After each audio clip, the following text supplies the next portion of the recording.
विनाशाय च धर्मस्य सर्वधर्मस्वरूपिणे अवतार वरिष्ठाय रामकृष्णाय ते नमः। रामकृष्णाय ते नमः।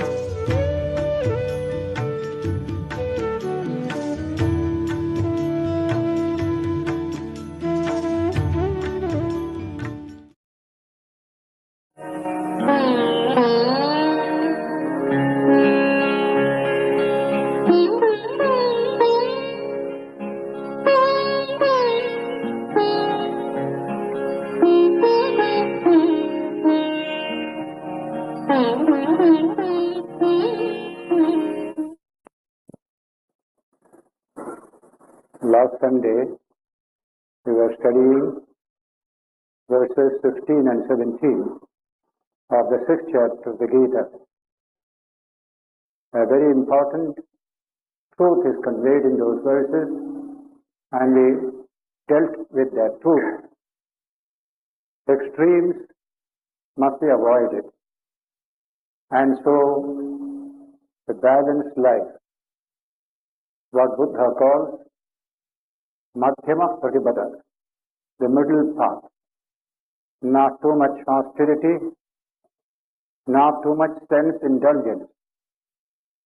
That is how we can grow spiritually. Anything else may be religious. Even if you do any kind of austerity, can be religious, but its spiritual value is nil. Therefore, Krishna said, Yuktahara viharasya, Yukta jeshtasya karmasu, Yukta swapnavabodhasya, Yogo bhavati dukkha. Yoga becomes the source for the destruction of all sorrow if you follow the middle path. Moderate eating, drinking, resting, working, etc., etc. And not extremes. That is not good for spiritual development. Buddha realized it from his own personal experience. Krishna is giving us that truth much earlier in the Gita. Having said this, verse 18 begins to deal with the technique of meditation, the process and the technique of meditation. These are a few very important verses in the 6th chapter.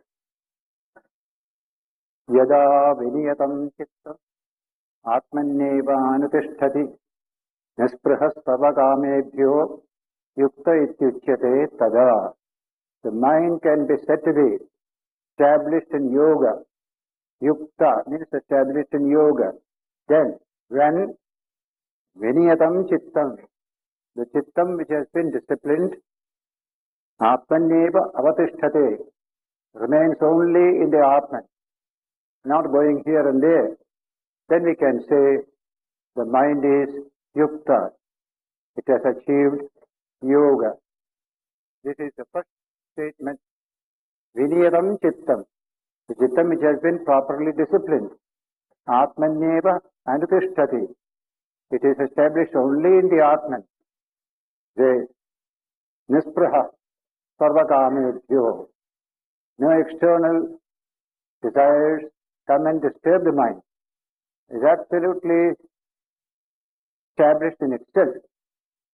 So in that state, you are a yogi, established in yoga.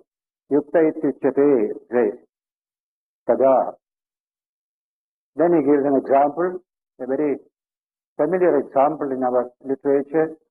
Yatha deepo nivatastho nengate sopama smrta yogino yata chittasya yunjato yogam atmanaha. As a lamp which is kept in a place free from wind, is absolutely steady in its flame. Such is the example of that mind which has become steady without any fluctuation. The yoga state is compared to that state of a flame. Whenever you see the flame moving all the time, because there is wind all around, it is influenced by all those winds. But when it is put in a place, these influences cannot touch it, it becomes absolutely steady. That's the nature of the human mind in the state of yoga. Absolutely steady. It is a very difficult process, long training is needed, and yet it is not unattainable. It has been attained by people, others also can attain. And he will tell in a series of verses the nature of that meditation and the result of that meditation or yoga. Nisprihas sarvakamebhyo yukta ityuchyate tada yatha deepo nivatastho na ingate. Ingana means is shaking. It doesn't shake. It doesn't flicker. Na ingate. Sa upama smrta. That is a comparison to this state of the mind in yoga. Yogino yatachittasya. The yogi who has disciplined his mind or her mind. Yunjato yogam atmanaha. Performing yoga, practicing yoga. That mind becomes of this nature. Unflickering. 1,000 things will flicker the mind all the time. In fact, Patanjali begins his statement on yoga with this very truth. Two states of the human mind, the scattered state and the gathered state.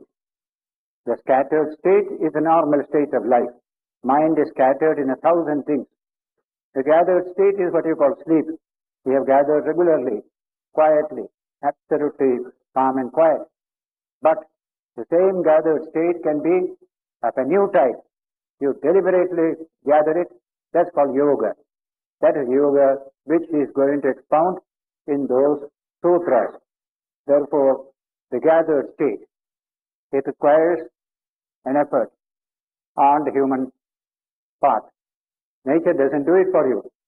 Nature has given you the capacity for it, but you have to do it yourself.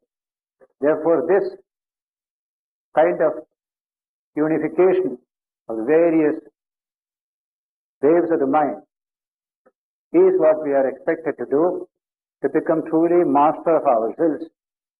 When the mind is under perfect control, life is absolutely free. That is why this is needed for everyone. A measure of it. May not have the whole of it, but even a little measure of the control of the mind. Even if an anger arises in my mind, I will be able to dictate that it is rising. I can stop it then and there. A well-controlled mind can do all this. You can feel that anger is rising slowly. It is getting stronger and stronger. These subtle experiences of emotional states, we can easily detect with a trained mind, and we can stop it there before it becomes exploded into the world. Therefore, this is needed for everyone, even day-to-day life also, for happy human relationships, and above all, to realize the truth, to become fulfilled. That is the main purpose of yoga, to realize our own true infinite nature with this mind by proper training and discipline. And the whole of that process is being mentioned here in its technical aspect as yoga. This jhana or meditation is only a chapter in the Gita. Yoga of the Gita is much wider than this yoga of meditation. It's only an accessory of the total yoga of the Gita. Because the yoga of the Gita contains emphasis on day-to-day work, human relationships, so many things. And this meditation is added because it helps you in achieving success in all those spheres. So it's only a part of the total yoga of the Gita, not the whole thing. Some people may not be interested in meditation, but still they can be yogi. As Vivekananda would say, a karma yogi, without the help of any other yoga, can also realize the truth, realize the Atman. It is a path by itself. But it will be helpful if it is accompanied by the training of the mind in meditation. So Krishna adds this into this teaching of the whole yoga of the Gita. That's why this is the sixth chapter, Jnana Yoga chapter. Out of 18 chapters, one chapter is given to Jnana Yoga. That is the significance of jnana for spiritual life in general and yoga life of the Gita in particular. And then, yatro paramate chittam niruddham yoga sevaya yatra chaivatmanatmanam atman pashyan atmanatushyati. A series of verses are coming now. When, all these verses begin. When this happens, in the end we'll say, this is going to be the result. So first, yatra uparamate chittam niruddham yoga sevaya. When the chittam or mind becomes inwardly drawn, uparamate, inwardly drawn to itself by the practice of yoga, yoga sevaya, yatra chaivatman atmanam pashyan atmanatushyati. When by seeing the self in one's own self, you only delight in that self. That is the beautiful expression. By this withdrawing the mind from external things, we are not going to some emptiness there. We are going to the infinite dimension of the divine within, and you find infinite delight in it. When that happens, sukham atyantikam yattat buddhigrashyam atindriyam, supreme happiness, atyantikam sukham. You begin to experience that atyantikam sukham, infinite happiness. Yattat buddhigrahyam. Your buddhi can grasp it. Atindriyam, the sense organs cannot grasp it. When the buddhi is pure, it can grasp that wonderful joy that comes from the contact with the Atman. Buddhigrahyam atindriyam. The sense organs can never go there. Their power is very, very limited. Even they say, what is the speed of a nerve impulse? Sense organs work through the nervous system, and the nervous impulse speed will determine how much the senses can do. Hardly 500 to 600 miles per hour is the nervous impulse speed. How ordinary it is. How can it penetrate into the truth of things? So, atindriyam, constantly emphasized. This is beyond the sensory system. So that sensory system has no value there. Its value is over. As soon as you finish your work, your sensory system has no more value for you. When you sit in meditation, you say goodbye to the sensory system. You stay outside. You have no function here. That kind of attitude we have to take to the sensory system, not for its own sake, but to go higher, to penetrate deeper. Even in physical science, very often, we have to go deeper than what the senses can reveal. But these senses are useful in the early stage of human life, particularly dealing with the external world. Therefore, buddhigrahyam, atindriyam, here only buddhi, nearest to the Atman is buddhi, extremely subtle, and when it is properly trained, it develops a high penetrating power. That is the language used in the Upanishad.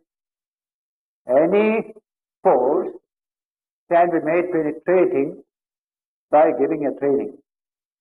Take radiation. You give a training to it, high frequency training, then it becomes highly penetrating as in X-ray. Though it is very flimsy radiation, just a piece of paper can immediately cut off that radiation.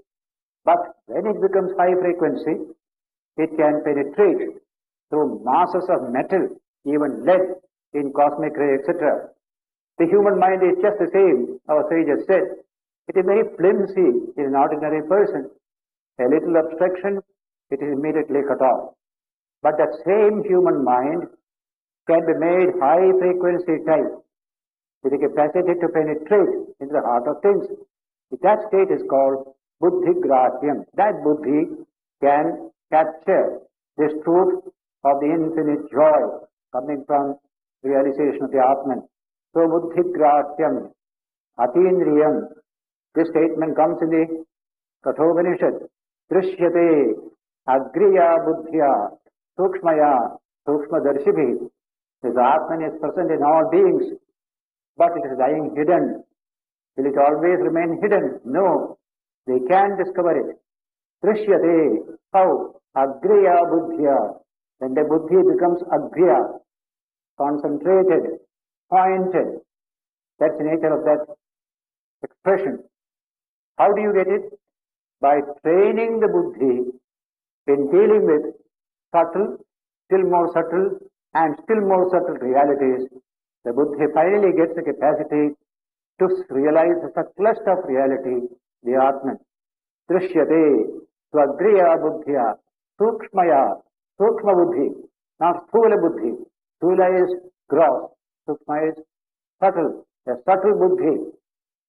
Sukshma darshibihi, those who have trained themselves to perceive subtle and subtle truths, that group of people is called Sukshma Darshi. So Sukshma Darshis can realize the Atman by their Sukshma Buddhi. So Drishyate Agriya Buddhya. Agriya Buddhi. Agriya means pointed. Just make it as pointed as possible. That is the nature of the human training of the mind. So in that context, the Upanishad had said that Drishyate, the Atman can be realized, but not by the senses, not by the mind, but by the buddhi. Call it in the modern language, but it is the purest of the psychic energy that you have. The purest aspect of psychic energy is raw energy in you. You go on training it, making it a little better, that becomes a mind. Making it still more better, that becomes a buddhi. Same energy, same psychic force, and that buddhi must be achieved. In the Gita earlier also we have said, so many times Krishna has said, develop buddhi, develop buddhi. True education is when you develop buddhi, which can discriminate between the real and the unreal and penetrate into the heart of things. That's called buddhi. So buddhi grahyam, atidriyam, vetiyatramachayivayam, sthitaschalati tattvataha. When you realize this, veti yatra, in that state you know this truth, and there, achayivayam sthitaschalati tattvataha. He says, he never falls down from the state of that truth, the tattva. No kind of taking from that state. Sthitaschalati tattvataha. Na chalati. Mind doesn't fall down from that state of truth. It is fixed on that. That is a state absolutely steady. Yam ladhva chaparam labham manyate nadhikam tataha. After attaining which, he will never find anything better to achieve. That higher state of joy, you get there. Yam ladhva aparam labham. Something else to achieve, you don't consider at all. Your mind itself will tell you the highest you have achieved. There is nothing higher than this. Yam ladhva cha param labham manyate na adhikam tataha yasmin sthito na dukkhena gurunapi vichalyate. Established in which you are never shaken, even by the heaviest of sorrow. Sorrows can shake us. A little sorrow can shake us. But when you establish the Atman, even the heaviest sorrow will not shake you. That is the expression. Yasmin sthito na dukkhena gurunapi. Heaviest sorrow, dukkha. Vichalyate. You are not shaken. You are steady. Tam vidya, know that to be dukkha samyoga viyogam, yoga samyitam. So know that to be known as yoga, which is dukkha samyoga viyoga. The dissociation or the association with pain, with sorrow. See the language. Dukkha samyoga is normal life. We are associated with sorrow. Just a pin pricks on the skin, you get pain. That's called dukkha samyoga. Viyoga, that association is not there. Things happen but you don't feel, you don't worry. Dukkha samyoga viyogam, yoga sapnitam, known as yoga. Sa nischayena yoktavyo. That must be practiced with great determination. Nischaya. It is a truth. It is a possibility for everyone. It is not a theory, it's not a dogma. It can be done, it can be achieved. So nischayena yoktavyo. It must be practiced with great determination. Yogo anirvigna chayatasa. Without any kind of depression of mind, steadily, it must be done. We may not see it straight away. So we may try to give it up. No. Continue. Let it take 100 years. What does it matter? Something worthwhile. Let me continue this wonderful search for my own true nature, my own true dimension. What is that? What is that profound mystery? Let me try to understand it. This is the method by which we try to understand that truth. So here is just a set of verses dealing with this subject. We can achieve it when we work hard for it. Remember that it's not dogma and creed. That's why in India we analyze the whole world of religion scientifically. There are two classifications of religion.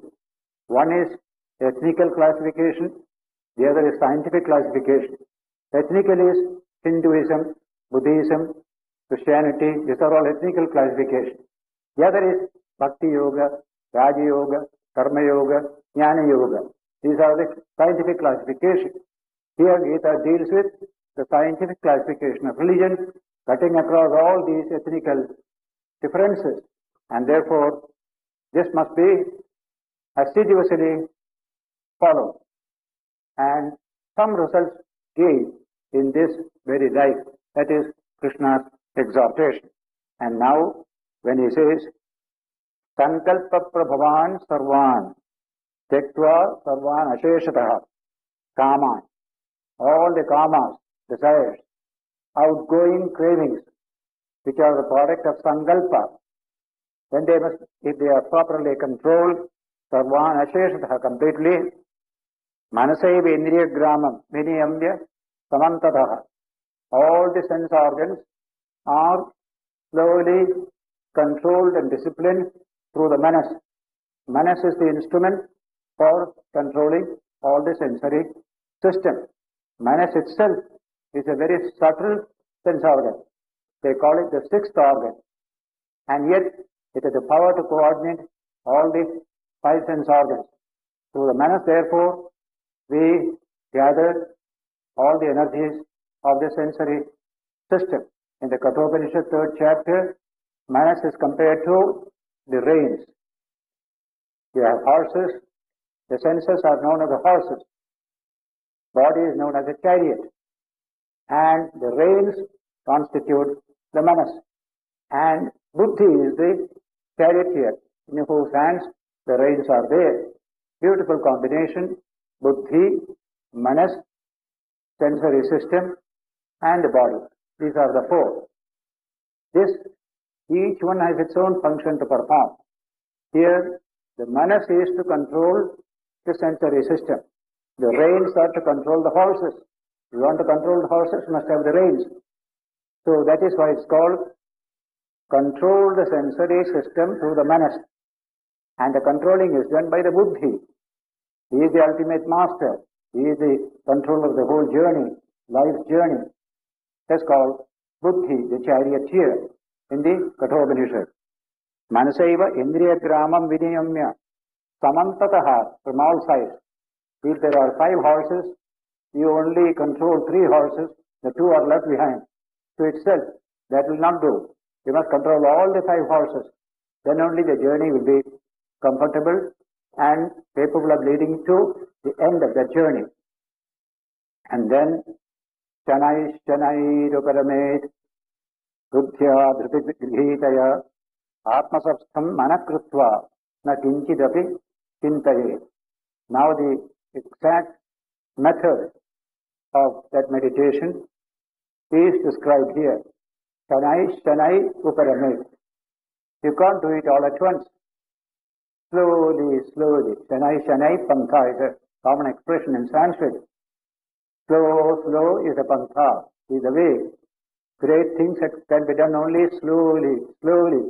Quickly it cannot be done. Those who try to do quickly, they will get into trouble. Either physical trouble or mental trouble. Something will come.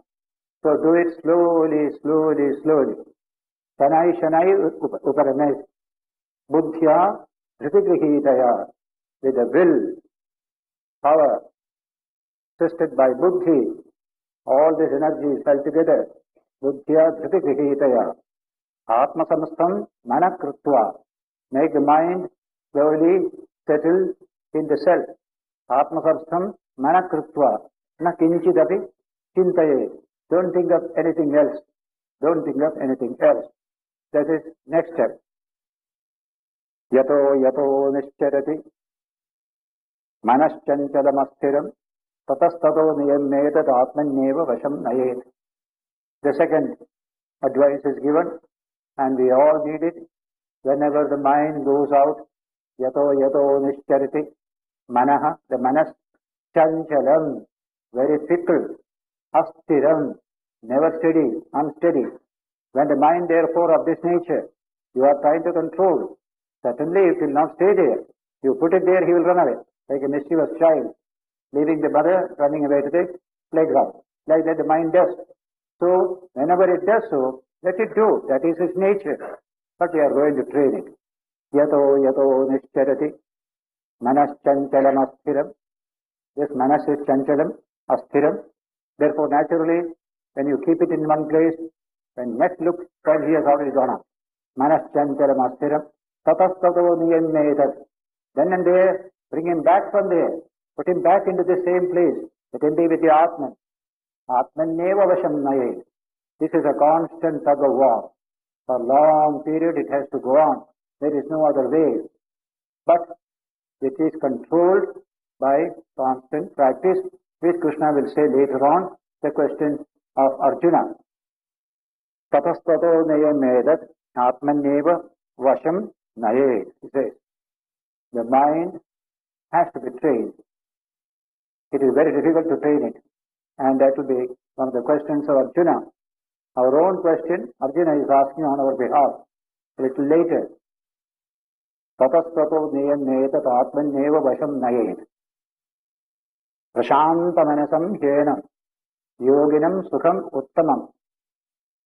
Upayati shanta rajasam brahmabhutam akalmasham. Such a yogi, prashanta manasam, whose mind is perfectly calm and tranquil. He has practiced yoga for long. Now the mind has slowly become calmer and calmer. Now it has become perfectly calm. Prashanta manasam hyenam yoginam. Sukham uttamam upayati. Supremely pure happiness comes to him. Uttamam sukham. Various types of happiness you have. But this is uttamam sukham. The best happiness that you can ever have. Eating a nice food is also happiness. But this is quite different. This is uttamam sukham. It is your own. It doesn't depend upon getting something. Come from yourself. Uttamam sukham. Upayati. Shanta rajasam. All rajas has been completely eliminated. What a beautiful thing. Why the mind is disturbed? It is rajasic in nature. The rajas element makes the mind run about here and there.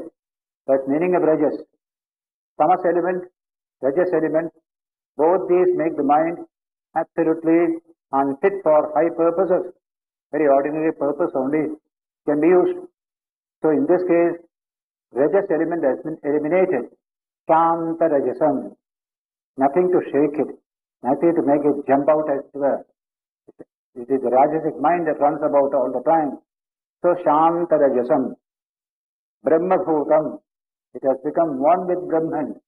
Akalmasham. Free from all impurity. The purest mind is of this nature. Sri Ramakrishna will say, pure manas, pure buddhi, pure atman are one and the same. We use different words for various states of this inner life. But actually, the pure mind, Shuddha Manas, Shuddha Buddhi, Shuddha Atman are one and the same, Ramakrishna would say. So, here is that Shuddha Manas, which itself is Shuddha Atman, which itself is Shuddha Buddhi. So, Akalmasham, free from all impurity, the Buddhi and the Manas become within us. It has become Brahma Bhutam, one with Brahman. It become like that. There is a famous passage in Plato, in his drama Phaedo, in the what you call Republic of Plato, famous book, you'll find there. Thought is best when the mind is gathered into herself, and none of these things trouble her, neither sound, nor sight, nor pain, nor pleasure. When she has as little as possible to do with the body, and no bodily sense or feeling, but is aspiring after pure being. That is a state of mind which is the best. This is exactly the idea of Vedanta, speaking about the mind being controlled and disciplined and concentrated onto the infinite self in man. That is the state in which the mind is at its best. Mind is the highest in that state. This is the teaching of all the mystics, all Sufis, all Christian mystics, all Hindu mystics, everywhere. This mind needs this training and a turning towards the infinite self. We turn it out and do work, produce wealth, improve our economy. That's beautiful. That is one side of the human life. Gita places great emphasis on that life. Karma, action, pravritti. But also, Gita says, do this also. Develop this capacity also of withdrawal, unification of the entire mental energies in meditation. These two must go side by side. Then only you have complete efficiency of life. That's what the Gita wants to give to humanity. In the second chapter, therefore, he defined efficiency as yoga. Yoga is efficiency. Yoga karmasu kaushalam. Yoga is efficiency in action. And efficiency so that you produce more and more through your efficient work. And while doing so, you become purer, nobler, you become more peaceful. This also must go on. So this inward development and the outward development, both are to be included. That is the speciality of the yoga of the Gita. So in that, we add this also, idea of meditation, trying to understand our own true nature. We don't become merely a machine to get things done outside, and when it is over, thrown away on the scrap heap. That's what machines are. Human beings should not be so. After heavy work, you should become free. You should become pure. You should feel that you are your true self. If that is to be done, you have the emphasis of the Gita on external life plus internal life. In the case of the machine, it has no inner life. Machine is used to work, a plow, go on plowing, or a motor car, go on making run. When it is old, useless, you throw it away. It becomes junk. But a human being is not a junk. He has got an inner life. He has got something to achieve within himself, not merely to be a machine to be used by people for producing goods and services.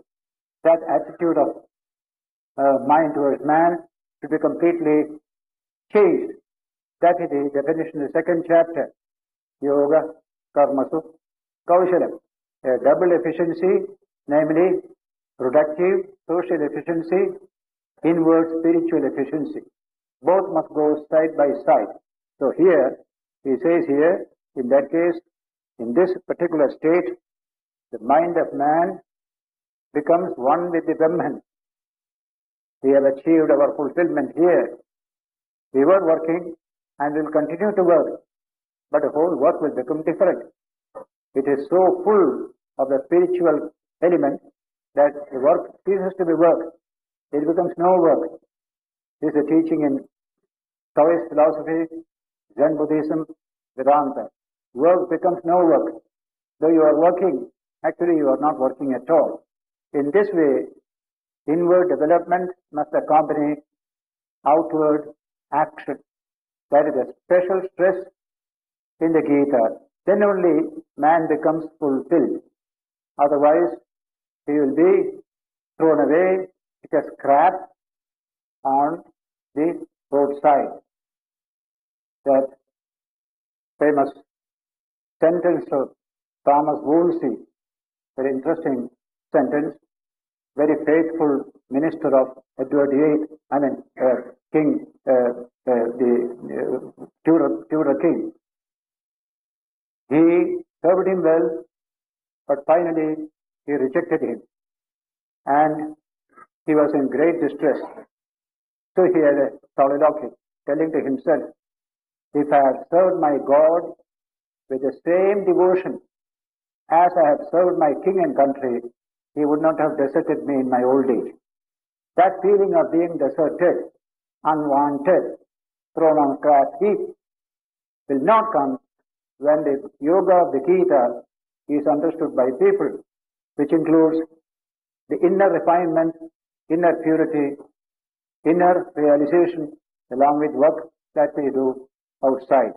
And so, all this sankalpa prabhavan kaman tektva sarvan asheshtaha manasaiva indriya gramam viniyamya samantataha. From all sides, he controlled all the sense organs. Chennai ruparamate. Do it slowly, slowly. When you do it quickly, you are sure to suffer. We are handling energies which, if you don't know how to handle well, they may react on you.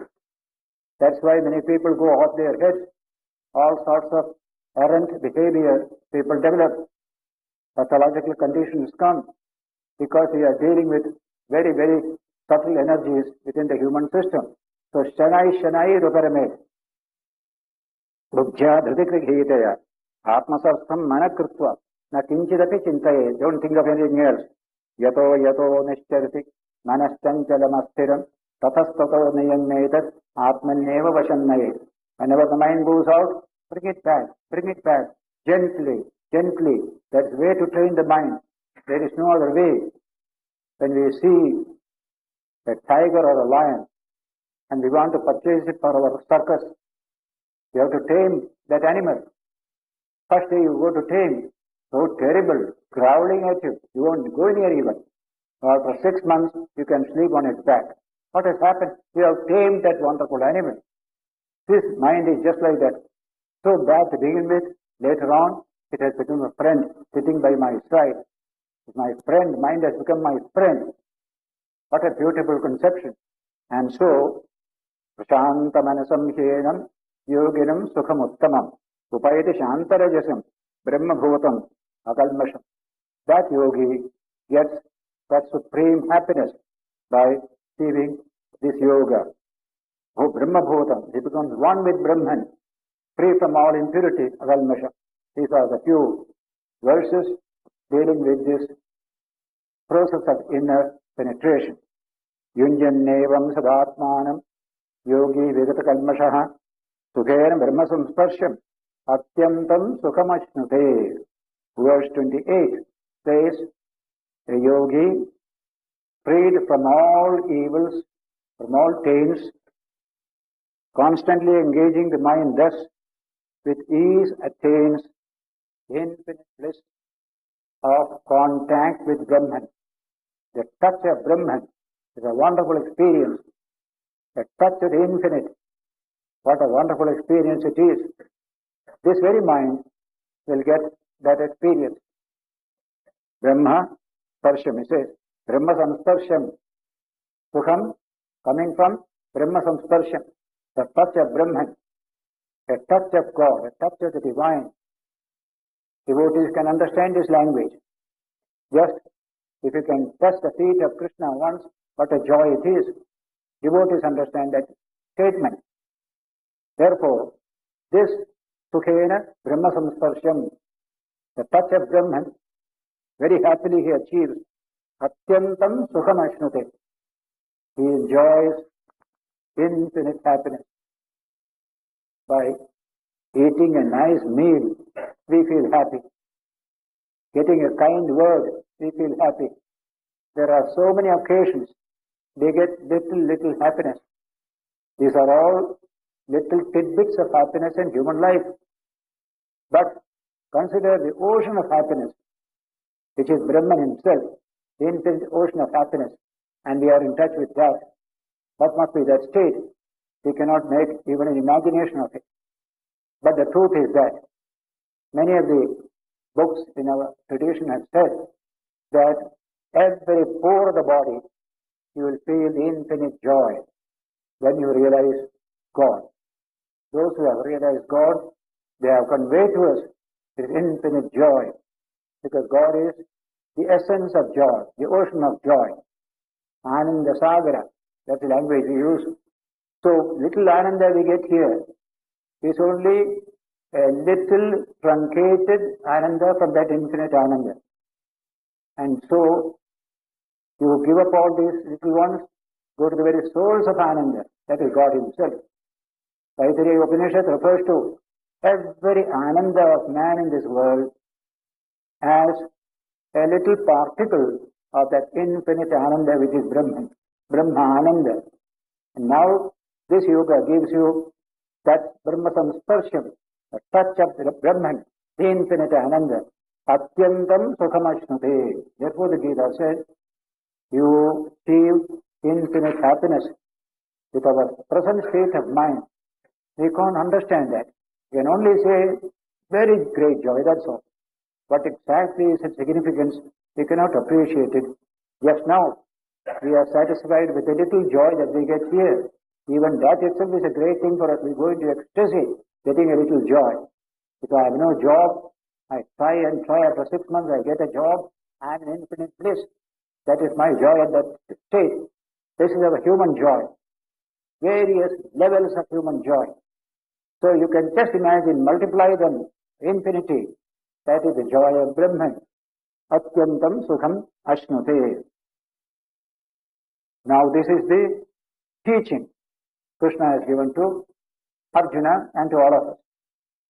And all of us have doubts. Arjuna also has doubts. His doubts are representing our doubts. So Arjuna is asking a question at this stage.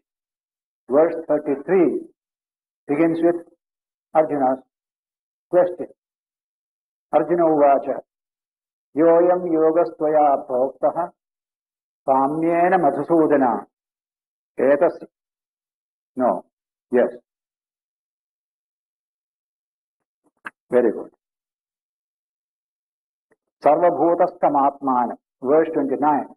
A few more verses are there before you get Arjuna's question. And those verses are the subject Arjuna takes us for the questioning. Mind becomes calm and steady. You develop a spirit of equality. That kind of tremendous achievement when you become one with Brahman. That is described in these verses as follow-up of the achievement in yoga. So, in verse 29, Gita says, Sarvabhutastam atmanam sarvabhutani chatmani ikshate yoga yuktatma sarvatra samadarshanaha. That is a high teaching in Vedanta. With the heart concentrated by yoga. Then, with the eye of evenness for all beings, sameness, samatva, samadrishti, evenness. He beholds the self in all things. and all things in the set. To see everything in the Atman, Atman in everything. They're the highest vision Vedanta promises to every human being. Sarvabhutastham Atmanam. Sarvabhutani cha Atmani. Bhutastham Atmanam. Atman in all beings. And all beings in the Atman. Ikshate says, this kind of realization, Yoga Yukta Atma, who has achieved yoga. His mind has become one in the spirit of yoga. Sarvatra Samadarshinaha. He sees everything as one infinite Atman. No high and low, nothing is there. The highest democracy comes here. You are perfectly equal with each other because the infinite Atman is present in all beings in its infinite fullness, not in fraction. Sarvatra Samadarshinaha. Samadarshitva is a great teaching throughout the Gita. Have Samadarshitva. Our country needs it more than any other country. We have always had this kind of differential looking on things, people. Man gets a little less money, we look down upon him. Little high, we look up to him. This kind of inequality is terrible in our society. This teaching will be a great blessing in the modern age. Sarvatra Samadarshina is a human being. Whether he has less money or more money, why do you worry? That is not the main value of a human being. There is the infinite Atman within him. This teaching must inspire our people to pass from feudalism to true democracy in the socio-political field. A little bit of this jnana of Brahman must come to us in the socio-political field. Then our democracy will be strong and steady.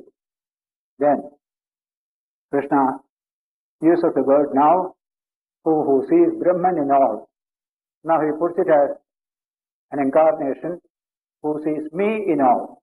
Yo mam pashyati sarvatra, sarvam cha mai pashyati. Those who see me in all beings and all beings in me, the incarnation and the divine are one and the same. Krishna and Vishnu are one and the same. He is the incarnation of Vishnu. So see everything in Krishna. That is why he uses the word Yo mam pashyati sarvatra, sarvam cha mai pashyati. They see me in all beings and see all beings in me. Tasyaham na pranashyami. I shall never be dissociated from him, and he will never be dissociated from me. We are always one together. Tasyaham na pranashyami. I never become separated from him, and he never becomes separated from me. Nacha pranashyati. Sarvabhuta sthitam yo mam. Bhajati ekatva mastitaha. Sarvatha vartamanopi. Sayogi mai vartate. Sarvabhuta sthitam yo mam. I, who exist in all beings. Krishna exists in all beings. Sarvabhuta sthitam yo mam. Like a thread that runs through all the pearls in a garland, uniting all the pearls into one garland. Similarly, the Lord exists in all of us as the central thread of being. And so, he who knows me like this, Sarvabhutasthritam yo mam, bhajati, those who worship me, ekatvamasthitaha, with that one-pointed devotion, I am one with the divine. That attitude, ekatvamasthitaha, sarvatha vartamanopi, whatever may be his mode of life, he always lives in me. He may be selling something in the market. He may be making shoes there or breaking stones on the road, sitting in the chair of administration. Whatever may be his mode of life, he always lives in me. That is the language. Sarvatha vartamanopi sayogi mai vartate. What a beautiful idea. We can see the best devotee and the most unusual places. We have seen in our own history, a shoemaker is one who has realized the divine. A simple housewife, she has realized the divine. Her status is very ordinary in society, but spiritually her status is very high. So this can happen to everyone. Whatever be the station of your life or the nature of your work in society, You are always living in Lord Himself, in this particular achievement. Sarvatha vartamanopi sayogi mai vartate, that yogi lives in me all the time. Atma upamyena sarvatra samam pashyati yorjuna sukham va yadi va dukkham sayogi paramo mataha. Atma upamyena, as you feel about yourself, feel about others also. Atma upamyena. Pain is not happy for you. You want to avoid it. Therefore, don't inflict pain on others also. As you feel for yourself, feel for others also. That is a universal maxim. In the Bible, Chinese thought, Indian thought, everywhere. Atmana parakovala. Whatever is not pleasant to you, don't inflict it on others also. That is the language. So, Atma upamena sarvatra. See others as you see yourself. Sukham pashyati Arjuna. See the sense of equality everywhere. Sukham va yadi va dukkham. Whether it is happiness, whether it is sorrow. If something gives you sorrow, see that such a sorrow doesn't go to somebody else also. That attitude must be there. Sukham va yadi va dukkham. Sa yogi paramo mataha. That yogi is certainly supreme. He has realized his oneness with all. What a tremendous change will come in our society when a bit of this teaching gets into our mind and heart. We do so much evil to others, not knowing that evil, if it comes to you, you would have been really miserable. But you don't know how to feel for others. That feeling of oneness is not there. That is a great evil that is afflicting our society for centuries together. Swamiji said, there is no heart. There is intellect. Brain is there. Heart is not there. A concern for others is not there.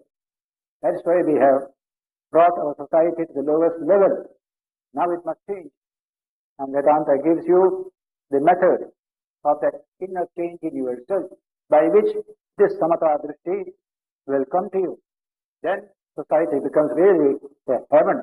It is happy to live in such a society. You need not go to any heaven above. Here itself we can create a heaven. A Satya Yuga can come in this world when people understand this truth and practice even a little bit of it. Great teachers come for that purpose only. Ramakrishna came in our time. What an extraordinary personality. The spirit of oneness. Swami Vivekananda, Sarada Devi, everyone. The spirit of oneness. We are all one. What a beautiful idea. That's why that Muslim revolutionary poet of Bengal, Razi Nasrul Islam, in a song on Sri Ramakrishna, he added this line, Satya Yuge Punya Sruti Kalite Anile Tumi Tapas. Hey Tapas, you brought the memory of Satya Yuga in this Kali Yuga. What a beautiful idea that Sri Ramakrishna has brought the memory of Satya Yuga. It is for us to assimilate his teaching and establish that Satya Yuga in society. That's our responsibility. He has shown us the way. He has given us the inspiration. And so the poet says like this, Satya Yuga Punya Sruti Kalite Anile Tumi Tapas. That is a great contribution of Sri Ramakrishna. So here Krishna speaks of this samadrishti, samatva. Very difficult, but we have to achieve it. We have to live down our feudal heritage, where everything is hierarchical. The feudal lord sits there, enjoys nicely, having his hookah all the time, so when people to thank him, and millions are working for him. This is our India. Even today, in many cases, it is so.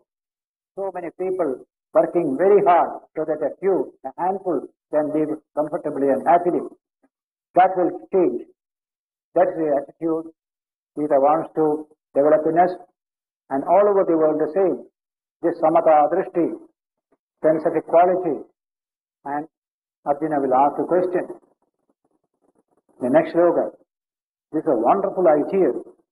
Samadrishti, samatha drishti. We have put it so nicely, but I find it very difficult to practice. Mind can never be samatha. It's always up and down. It's always in distraction. How can I control this mind? So that question will take us to the next sloka. Arjuna's question on your behalf, on behalf of millions of people, because everybody is wobbler. How Krishna handles it, we'll also see. So we shall study the next verse, verse 33, beginning with Arjuna's question and Krishna's answer, by which the chapter will be ending also when we meet here next Sunday on 23rd of this month, April. Today is Ekadashi, there is Ramanam Sankirtan in the shrine. We shall sit a minute in silence and meditation and then disperse.